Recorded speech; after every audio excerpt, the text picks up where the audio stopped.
chers internautes, bienvenue dans notre moment d'étude et d'approfondissement de la parole de Dieu. Merci de suivre ce moment d'échange avec nos pasteurs à travers le net. Le repos de Christ a été notre étude de la semaine dernière. Nous avons compris que Dieu nous donna gracieusement une pause divine, le sabbat, un temps pour approfondir notre relation avec lui, laisser derrière nous nos soucis, nos inquiétudes et nos angoisses. Cette semaine, notre étude est titrée « L'inquiétude et la rébellion ». Cette étude nous conduit sur les traces du peuple d'Israël. Les Israélites ont été témoins d'incroyables manifestations de la faveur divine et de signes évidents de la présence de Dieu. Et pourtant, ils ont été inquiets et malheureux. En d'autres termes, nous allons nous focaliser sur la relation entre la nature pécheresse de notre humanité déchue et le manque de paix intérieure. Pour en parler, je reçois Catherine Montabor et Pasteur Linzo. Bonjour. Soyez les bienvenus. Merci. Merci d'avoir accepté notre invitation. Avant d'entrer dans le débat, nous allons prier. Notre Père, notre Dieu, nous te remercions pour ce moment que tu nous permets de pouvoir, durant lequel nous allons pouvoir discuter, partager autour de ta parole. Ouvre nos cœurs, notre esprit, à ce que toi tu as à nous dire. Permets-nous de comprendre ces messages importants que tu as placés dans ta parole pour nous et que nous puissions en tirer des leçons, progresser et avancer selon ta volonté et pour ta gloire. Au nom de Jésus, ton Fils. Amen. Amen. Amen. Alors, tout au long de notre discussion, nous allons nous replonger dans l'histoire du peuple d'Israël. Alors, nous constatons qu'aussitôt que le peuple d'Israël a quitté le Sinaï en direction de Canaan, leur mécontentement s'est révélé par une attitude de rébellion dans le désert. Alors, la rébellion conduit à l'inquiétude ou l'inquiétude conduit à plus de rébellion? Ces deux mots, est-ce qu'ils sont liés, ces deux mots? Donc, est-ce que vous pouvez expliquer ce qu'est l'inquiétude, ce qu'est la rébellion?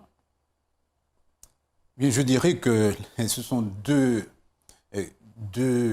mots qui peuvent susciter pas mal de débats, mais je dirais tout simplement la rébellion, pour moi, c'est une réaction démesurée, irréfléchie par rapport à un problème. Et l'inquiétude renvoie à une peur qui est associée à un problème et qui n'est pas réglé. Donc, est-ce que nous pouvons dire que la rébellion et l'inquiétude sont liées? Pas forcément, mais nous pouvons toujours trouver un lien par rapport à l'histoire que nous abordons, comment dirais-je, qui touche les enfants d'Israël.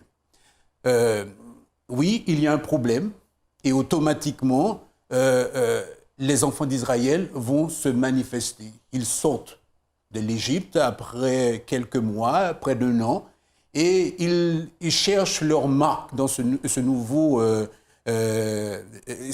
nouvel espace. Ils s'apprêtent à rentrer dans, comment dirais-je, dans la terre promise, et les voilà cherchant à trouver leur espace pour voir dans quelle mesure où ils peuvent bien vivre. Malheureusement, lorsqu'ils pensent au passé, ils se disent, mais hey, il nous manque quelque chose. C'est là qu'on voit le peuple va se rebeller et on va voir que ce peuple-là est vraiment inquiet de leur avenir. Voilà. Oui. Alors tu as parlé un peu de... Mais justement, les plaintes des Israélites. D'où venaient-elles? Alors, en fait, je pense que ce peuple-là était habitué à murmurer. Dans un premier temps, dans le chapitre 11, on voit que le peuple murmure. Et la réaction de Dieu également se fait remarquer. Il murmure, on ne sait pas pourquoi. Dans un deuxième temps, il murmure encore et on voit qu'il réclame de la viande. Voilà. Il réclame de la viande et nous allons voir que cela va susciter une certaine une tension au sein du peuple d'Israël. Oui. Alors comment l'inquiétude et ses dérivés affecte-t-il notre jugement? Puisqu'on voit qu'il y avait la manne qui avait été donnée gracieusement. On voit comment le ramas de la manne se déroulait. On voit comment aussi le peuple d'Israël a été accompagné par la nuée. Et malgré tout cela, les Israélites se rappellent de l'Égypte. Ils demandent de la viande. Donc, comment leur jugement, l'inquiétude a affecté leur jugement? Personnellement, je crois que l'inquiétude ne peut pas nous aider à bien réfléchir. L'inquiétude nous pousse à analyser les choses dans l'instant présent. Une personne qui est inquiète ne peut pas posséder tous ses moyens. Elle ne réfléchit pas à tous les aspects d'un problème. Et c'est la raison pour laquelle le jugement par rapport à un problème sera toujours faussé. Et nous l'avons vu à travers les enfants d'Israël. Les enfants d'Israël avaient tout à leur portée pour les maintenir en paix dans le repos de Dieu. Puisqu'ils avaient de quoi manger, Dieu avait pourvu à leur nourriture tout au long.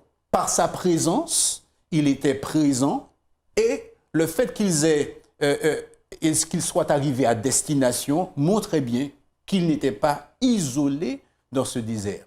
Dieu avait prévu que ce peuple sortirait de l'esclavage pour entrer dans un pays où coule le lait et le miel. Mais malgré tout ce que tu dis, est-ce qu'on pourrait dire que l'inquiétude vient de la nature humaine? Parce que quand on se met à la place du peuple d'Israël, ils ne se sont pas rappelés de la servitude, des moments difficiles. Ils ont tout simplement vu ce qu'il n'y avait plus. Est-ce que c'est quand même normal d'avoir ces plaintes? Les plaintes sont normales, mais ce que Pasteur Lenzo a dit qu'il faut bien souligner, ils avaient tout pour se sentir bien dans le repos, pour être en paix dans le repos de Dieu. Maintenant, l'inquiétude vient d'où finalement? Parce que l'inquiétude, c'est le fait, en effet, on est dans un état dans lequel on craint quelque chose qui va arriver, une situation incertaine, on ne sait pas ce qui va se passer. Où en est leur expérience avec Dieu? Où en est leur maturité dans leur expérience avec Dieu?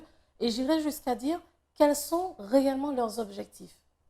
Si j'ai la ferme certitude que Dieu m'emmène en quelque part, je ne dis pas que je n'aurai pas de questions, mais est-ce que je vais craindre ce qui va se passer? Bien sûr que je peux me dire, mais qu'est-ce qui va se passer? Comment les choses vont se passer? C'est normal. Mais est-ce que je suis obligée d'être dans un état de crainte et de panique et de me mettre finalement à agir ainsi? Parce que la rébellion, surtout dans ce contexte, on voit bien, ça a été, en plus, c'est quelque chose qui était contre Dieu. Donc c'est une révolte contre Dieu, une insubordination par rapport à Dieu. Donc, où en sont ces personnes? Le texte nous dit qu'il y avait un ramassis parmi le peuple d'Israël et les enfants d'Israël s'y sont joints. Ce qui signifie qu'il y avait des personnes qui ne venaient pas, qui n'étaient pas des descendants d'Israël, mais qui étaient là. Donc, ça veut dire quoi? Des personnes égyptiennes, donc en effet pas fortunées, donc parmi les personnes les moins fortunées, avec le plus de difficultés, qui se rendent compte qu'il y a un Dieu qui a fait des miracles assez particuliers quand même, parce que les premiers-nés sont morts, sauf ceux d'Israël, et il y a eu les plaies, il y a eu ci, il y a eu ça, et eux, ils ont été protégés. Donc, Égyptiens avec plusieurs dieux, allons voir ce que ce Dieu-là fait pour nous. Puisque, de toute évidence, il fait des choses. Donc, allons-y. Mais qu'ont-ils appris et connu du véritable Dieu?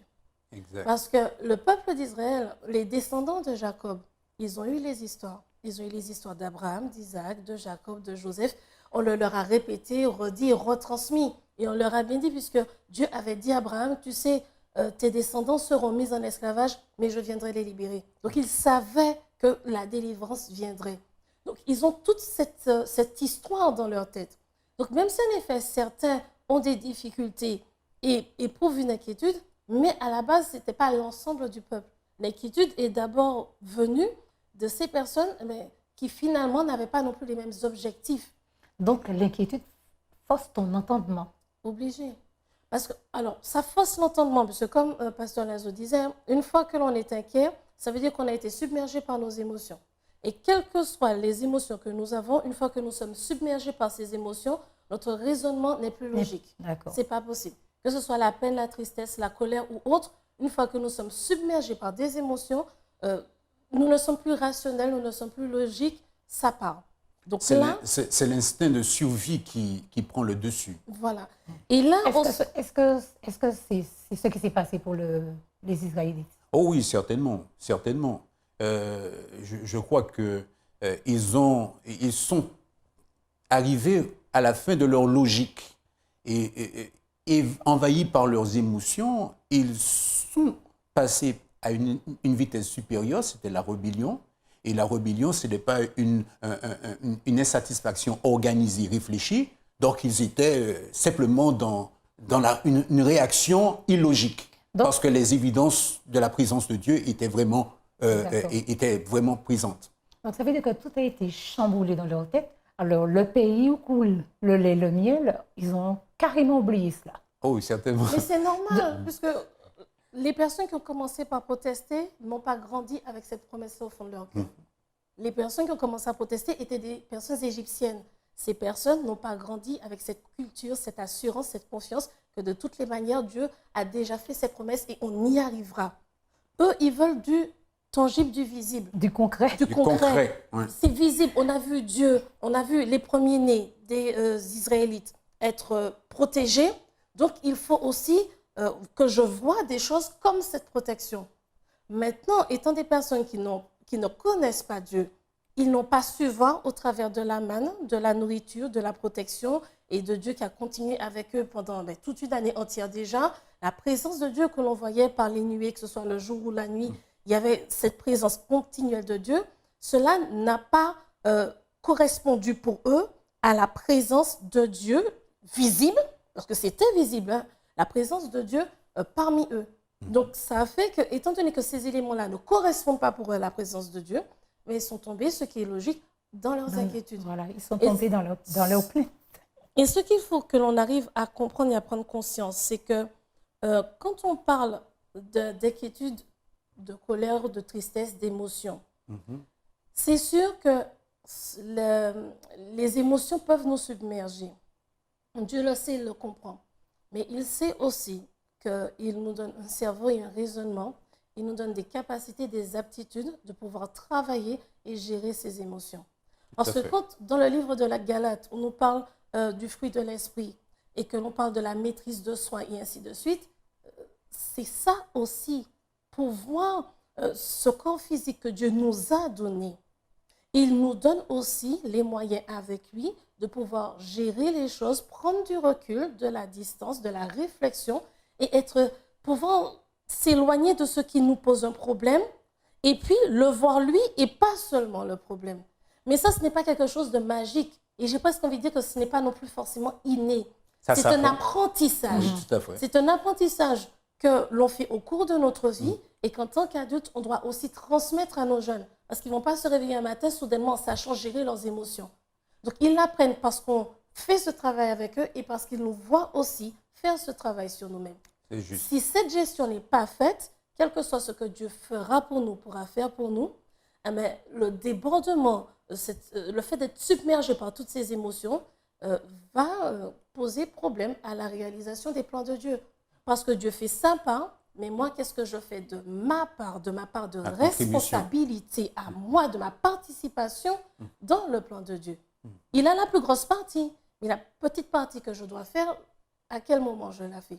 Alors que les écrits nous montrent bien que nous avons toujours une petite partie à faire qui est notre participation, notre part de responsabilité dans l'accomplissement du peuple de Dieu, des promesses de Dieu. D'accord. Alors, ça me fait penser, alors nos inquiétudes peuvent entraver le plan que Dieu a pour nous, puisqu'il y a des fois, nous voulons donner des coups de main à Dieu, par nos inquiétudes, nous voulons agir, et par moments, ce n'est pas ce que Dieu peut-être veut pour nous. Oh, certainement, certainement, nos inquiétudes entravent la progression du plan divin pour nous. D'où l'importance pour nous de nous rappeler qui nous sommes. Le psalmiste a dit je suis une créature si bien merveilleuse parce que j'ai été créé à l'image de Dieu. Donc nous avons un potentiel. Et connaissant que nous avons un potentiel, nous devons travailler en tandem avec Dieu afin qu'il réalise ses projets en nous. Jérémie 29, 11 nous rappelle que Dieu a conçu des projets merveilleux pour nous et nous n'avons pas à nous inquiéter. Parfois, bien souvent, les personnes qui sont inquiètes, ce sont des personnes qui sont dominatrices. Elles veulent contrôler.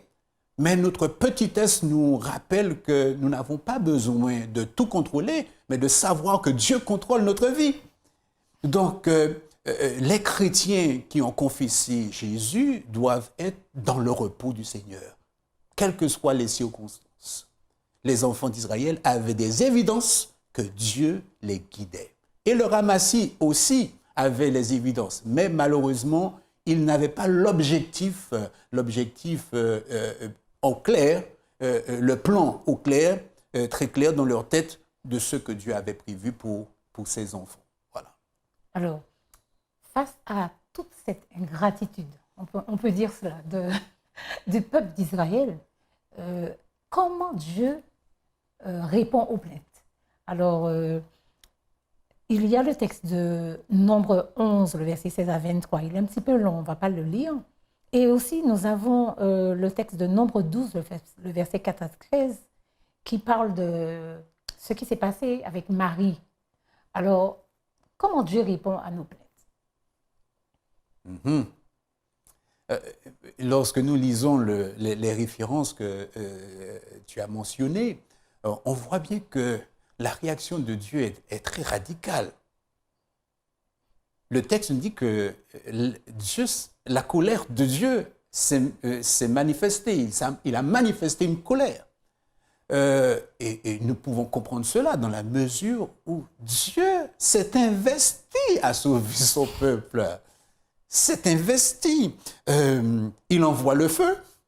Ensuite, à un moment donné, sur les requêtes incessantes du peuple, il donne de la viande, mais il y a des conséquences. Lorsque Marie et Aaron se rebellent contre Moïse, Dieu prend à cœur cette plainte, parce qu'en réalité, ce n'est pas Moïse qu'ils veulent déchouquer, renverser, c'est Dieu lui-même. Et je crois que lorsque nous prenons conscience de cette histoire, que Dieu n'est pas insensible à nos plaintes, à nos murmures, à notre façon de réagir par rapport à ses plans. Il sait réagir promptement aux problèmes des uns et des autres, mais ce qui est rassurant, que c'est Dieu agit promptement à celui qui se tourne vers lui et qui se repose sur lui. Le psalmiste dit, lorsque le malheureux crie, Dieu entend. Donc, il ne sera pas insensible au dysfonctionnement de son peuple. Et il agit promptement. D'autre part, je pense aussi qu'on doit aussi bien comprendre comme le pasteur Lazo vient de dire, le peuple d'Israël ne réagissait pas contre Moïse. Ils avaient un problème avec Dieu. Et c'est vrai que parfois on peut se dire, oui, mais pourquoi arriver à tel point, de telle réaction, de telles conséquences? Premièrement, tout ce que nous faisons a des conséquences. Il faut qu'on apprenne à vivre avec. La vie, elle est comme ça. Quel que soit ce que je pose comme action, comme parole, il y a des conséquences. Si je n'accepte pas, ce sera compliqué parce que c'est comme ça. D'autre part, se rebeller, donc vouloir désobéir à son Créateur. Des fois, c'est vrai qu'on parle de Dieu en tant que notre Père. Certes, Dieu est notre Père, mais il ne faut pas oublier qu'il est notre Créateur. Donc, celui qui met en place les lois, les règlements et autres. Il comprend parfaitement nos cris de douleur et de souffrance, comme tu l'as si bien souligné. Il les comprend. Mais il sait aussi parfaitement faire la différence entre un cri de douleur qui veut dire, mais Seigneur, je comprends vraiment pas ce qui est en train de se passer. Et le cri qui veut dire, mais je ne veux pas de toi comme mon maître, comme mon créateur. Il sait faire. Et ça, c'est Même juste. si nous, on va dire, mais Seigneur, pourquoi tu m'as fait ça? D'accord, la phrase, j'ai prononcé ces mots. Mais il est le seul et l'unique à faire la différence entre un cri de douleur et une désobéissance, un refus de l'avoir lui. Un comme refus étant délibéré. notre, voilà, Hein? clair et net, comme l'ayant lui comme étant notre Dieu et notre maître. Et là, il réagit en conséquence. Ta douleur, je la comprends, je m'en occupe, voilà comment j'y réponds. Là, tu ne veux pas de moi comme ton maître, il n'y a pas de problème. Cependant, pour ce que j'ai à faire, tu ne peux pas rester en place là. Donc, si tu ne veux pas que je sois ton maître, il n'y a pas de souci. Le peuple d'Israël et les personnes qui sont sorties savaient parfaitement qu'ils partaient par rapport à Dieu. Donc, ils se sont engagés, ils ont pris une responsabilité. Et là où il faut comprendre la manière dont Dieu réagit, c'est que si je m'engage à quelque chose, ben, je suis censée tenir parole. Donc la réaction de Dieu, c'est toujours dans le but de sauver, C'est toujours sauver le proportionnel peuple. et sauver les personnes en question. Il va réagir par rapport à qui réalise l'acte et ce que cette personne a au fond du cœur, pas par rapport aux autres. Les réactions de Dieu sont toujours dans ce sens pour éveiller et rappeler, ramener. Là, tu agis comme quelqu'un qui souffre, d'accord? Là, tu agis comme quelqu'un qui veut me désobéir. Je tire la sonnette d'alarme. Quel est ton choix? Veux-tu la vie éternelle ou non? Tu la veux, allons-y. Tu ne la veux pas. Tu as fait ton choix. Oui. Je ne peux rien faire Oui. par rapport à ça. Je ne vais pas t'obliger à aller en sens inverse. Fais ton choix et moi, je l'accepte. Voilà. Alors, nous continuons. Alors, Dieu a réagi, il a répondu, on pourrait dire, dans sa bonté pour le peuple d'Israël. Et nous voyons que, par contre, Moïse, lui, il a intercédé pour le peuple. Parce que Moïse aussi en avait marre, je suppose. Alors, quel est le rôle de l'intercession dans le conflit entre le bien et le mal? L'intercession joue un rôle important.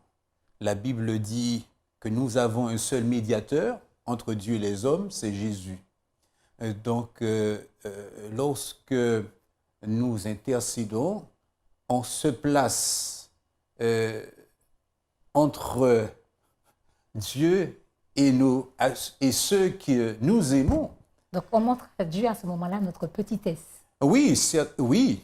Et notre désir d'empathie, l'empathie que nous éprouvons pour ceux qui sont dans une situation critique. Et c'est ce que Moïse a fait. Certains théologiens voient l'intercession de Moïse comme cette intercession de Jésus dans Jean chapitre 17. Moïse était, lorsque Marie fut frappée de la lèpre par rapport à sa rébellion, il faut bien comprendre la situation. Marie se retrouve, et Aaron se retrouve un peu lésé de son autorité. Dès le départ, ils étaient peut-être les bras droits de Moïse. Et face au murmure du peuple d'Israël, Dieu incite Moïse, on invite Moïse à choisir des anciens pour l'aider dans la gestion du peuple. Et il va leur accorder son esprit pour mieux gérer le peuple. Mais Marie et Aaron se sont trouvés lésés et ont commencé à critiquer. Suite à cela, Dieu va envoyer une plaie et Marie fut frappée de lèpre.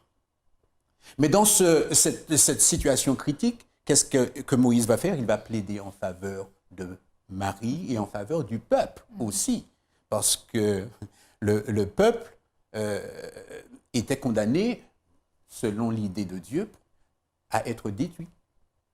Dieu voulait anéantir le peuple et faire un nouveau peuple à travers Moïse. Plus tard, nous allons le voir. L'intercession de Moïse montre bien qu'il a manifesté de l'empathie afin de permettre à ce peuple d'avoir une seconde chance, mais également d'entrer en contact avec Dieu pour que Dieu agisse en fonction de ce qu'il est. Dieu est miséricordieux et lorsque nous lisons l'intercession, la plaidoirie de Moïse, Moïse, on voit bien qu'il prend Dieu au mot en fonction de ce qu'il a rêvé de lui. Il est lent à la colère, riche en bonté. Si tu tues ce peuple-là, tout le monde saura que tu n'as pas su contrôler ce peuple. Alors, oui, l'intercession, c'est vraiment manifester de l'empathie pour une cause, faire corps à une cause, à un peuple, et ainsi aller vers Dieu, s'appuyer sur ce qu'il a révélé afin qu'on puisse travailler selon la miséricorde de Dieu. Donc, quels que soient les problèmes que nous rencontrons, il est primordial d'intercéder, de demander à Dieu son secours, son aide, avant d'entrer dans une attitude de rébellion ou d'agir. Et puis, les conséquences après sont désastreuses. Tout à fait. Le principe reste le même parce que l'intercession... Alors, il y a eu des réactions, des attitudes. Dieu a dit à Moïse, écoute, ce n'est pas contre toi qu'ils ont un problème, mais c'est avec moi. Moïse comprend en effet, se rend compte de certaines attitudes, de certaines pensées que les personnes ont. Mais pour pouvoir à ce moment-là intercéder, il faut bien comprendre, parce qu'on aurait l'impression que puisque Moïse n'a pas perdu sa place, il se sent bien. Aaron, Marie, les autres personnes, c'est plus compliqué en effet, et on se retrouve face à de l'incertitude quand finalement on ne sait pas où on en est et quelle est notre place. Parce que, comme tu disais si bien, des représentants ont été mis en place pour pouvoir permettre à Moïse de gérer avec le peuple, et Aaron et Marie ont l'impression que finalement on leur prend leur place. Est-ce qu'on leur a pris leur place ou bien Dieu avait d'autres projets pour eux qu'ils n'ont pas essayé de comprendre et de voir? Et c'est souvent l'erreur qui est faite. Donc, on veut lutter, par exemple, que ce soit au niveau du travail ou de l'église ou autre, on veut lutter, oui, mais je ne suis pas d'accord avec tel dirigeant, tel responsable, mon patron. D'accord. Maintenant, quel est le fondement de cette pensée? Est-ce que c'est vraiment logique ou c'est submergé par l'émotion et donc pas rationnel? Quelle crainte j'ai moi vraiment au-dedans de moi? Et en fait, est-ce que le problème n'est pas plus avec moi qu'avec la personne? Je ne dis pas qu'il n'y a pas de souci avec la personne, mais je dois d'abord me demander, est-ce que moi, à mon niveau, tout se passe bien? Parce que si c'est simplement, si c'est parce que j'ai l'impression d'être bafouée, que l'on prend toutes mes responsabilités, que l'on prend ma place, est-ce que je suis sûre que c'est ma place ou Dieu m'a confié quelque chose de tout aussi important, si ce n'est pas plus important, mais que je suis en train de le rejeter parce que simplement, je ne le laisse pas agir comme lui a décidé d'agir pour que chaque personne et chaque chose prenne sa place. Dieu n'est pas celui qui envoie les gens balader. Il met chacun en fonction de qui il est afin que chacun d'entre nous se sente bien et épanoui avec nos responsabilités, les responsabilités qu'il nous donne. Maintenant, si je ne veux pas le regarder et l'accepter, automatiquement, oui, je risque d'avoir des attitudes et des frictions et de ne pas pouvoir intercéder pour les personnes, pour les différentes situations, alors que c'est ce que Dieu nous demande. Oui. Alors, on constate qu'il y a une similitude entre les errances du peuple d'Israël et nous, actuellement. Quand on fait le parallèle, on voit que nous ne sommes pas si loin du peuple d'Israël. Et je pense que ce qui se passe là doit aussi nous interpeller dans notre façon d'agir. Parce que nous aussi, nous sommes très, très, très faciles à nous plaindre sans vraiment analyser les choses. Nous sommes comme ça. L'une des choses les plus difficiles pour l'être humain reste toujours de voir ses points forts et ses points faibles.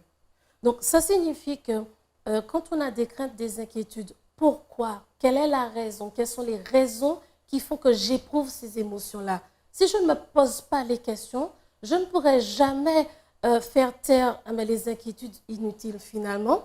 Exact. Et pouvoir regarder la réalité et ce que Dieu met à ma disposition afin de traverser les difficultés et tout simplement afin de progresser et d'évoluer dans ma vie. Donc, le peuple d'Israël, comme nous-mêmes, de différentes manières, nous sommes dans la même situation. Et il y a beaucoup d'aléas, que ce soit économiques, familiales et autres, qui se présentent à nous régulièrement, mais qui, en effet, nous poussent à avoir des inquiétudes. Certaines peuvent être plus rationnelles et justifiées, d'autres moins, mais il est nécessaire pour nous de faire déjà cette première séparation et pour que les inquiétudes qui sont un peu plus rationnelles, nous puissions aussi faire le point. Quelle est la confiance que je mets en Dieu par rapport à ces inquiétudes? Parce que le peuple d'Israël, quand les espions ont été envoyés et que finalement ils ont donné leur rapport, Dieu a dit, mais je vous envoie. Ah non, nous n'allons pas parce que sur les 12, il y en a 10 qui ont dit non. D'accord. Quand Dieu a fait comprendre, eh bien, écoutez, vous refusez, il n'y a pas de problème, voici les conséquences. Ils ont dit, ben non, nous allons finalement marcher parce que Dieu a dit, donc on le fait. Quelle a été la différence? Si au départ, ils avaient été, ils auraient fait confiance à Dieu. Après, ils ont été sur leur propre force. Et c'est là où nous aussi, nous agissons de la même manière. Une situation difficile se présente. Est-ce que je fais confiance à Dieu pour m'aider à la traverser ou j'estime que moi, tout seul, toute seule, je suis suffisamment fort ou forte pour y aller?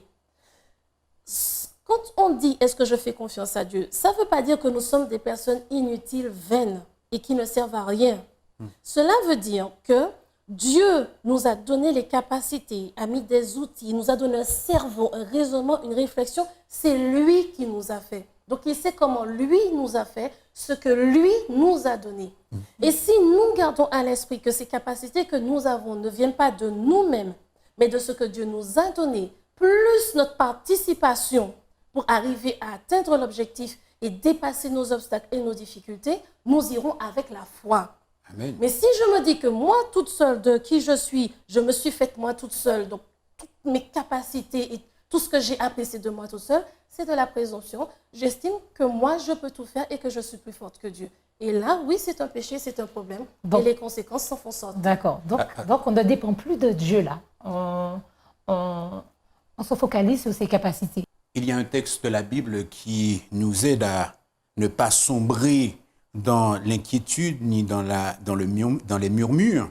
1 Corinthiens chapitre 10, le verset 6, qui nous dit « Ces choses sont arrivées pour nous servir d'exemple, afin que nous n'ayons pas des mauvais désirs comme ils en ont eu. » Les enfants d'Israël avaient une attitude de rebelle par rapport à Dieu.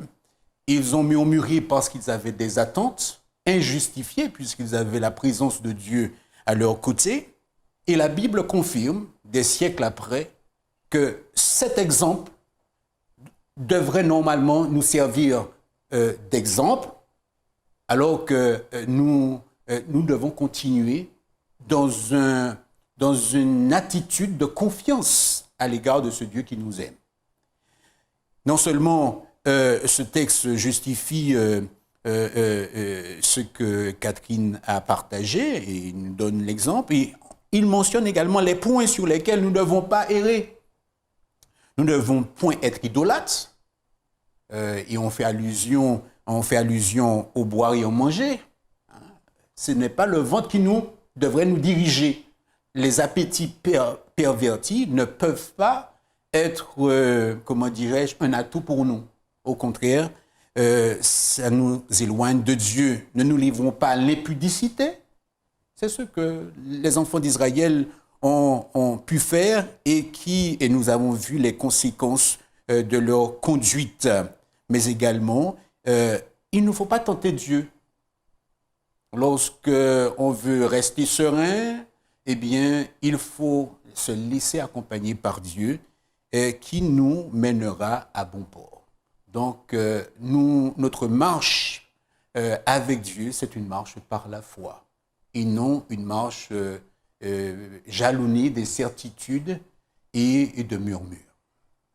Bien, merci pour toutes ces précisions, Pasteur Lenzo. Donc, nous arrivons au terme de notre échange. Alors, Catherine, les mots de la fin?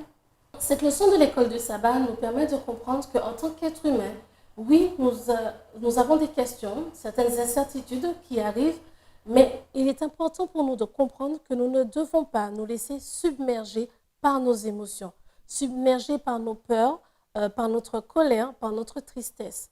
Parce que cela nous empêche de voir l'action de Dieu dans notre vie, cela nous empêche d'entendre Dieu nous parler, Cela nous empêche de voir les solutions qu'il met à notre disposition afin de pouvoir avancer, franchir les obstacles et réussir notre vie. Donc, ce qu'on peut dire, c'est que soyons de bon courage. Prenons le temps de prendre du recul, de parler avec d'autres personnes afin de pouvoir faire taire tout ce submergement d'émotions, de pouvoir calmer ces incertitudes, angoisses et anxiétés qui ne peuvent pas nous aider, afin de pouvoir avoir le recul, afin de comprendre ce que Dieu nous dit et de voir son action dans nous. Donc, merci à vous pour ce riche partage. Merci pour vos apports sur ce sujet. Donc, nous allons prier. Notre Dieu, notre Père Céleste, nous te sommes infiniment reconnaissants pour ce moment de réflexion, de partage. Merci Seigneur de nous avoir donné ta parole qui nous inspire et qui nous montre la voie sûre pour rester dans ton repos. Que ton Saint-Esprit, Seigneur, nous aide à intégrer ces éléments partagés et à les mettre en pratique afin qu'en tout nous soyons un phare, une lumière, un exemple pour tous ceux qui te recherchent et qui recherchent ton repos. Reste donc avec nous, Seigneur, et bénis la suite du programme. Nous t'avons prié au nom de Jésus. Amen. Amen. Ne serait-il pas sage de bannir de nos cœurs ce souci perpétuel de nos besoins futurs? Dieu reste toujours un ami sûr. Inquiet, rebelle, Dieu reste toujours un ami sûr.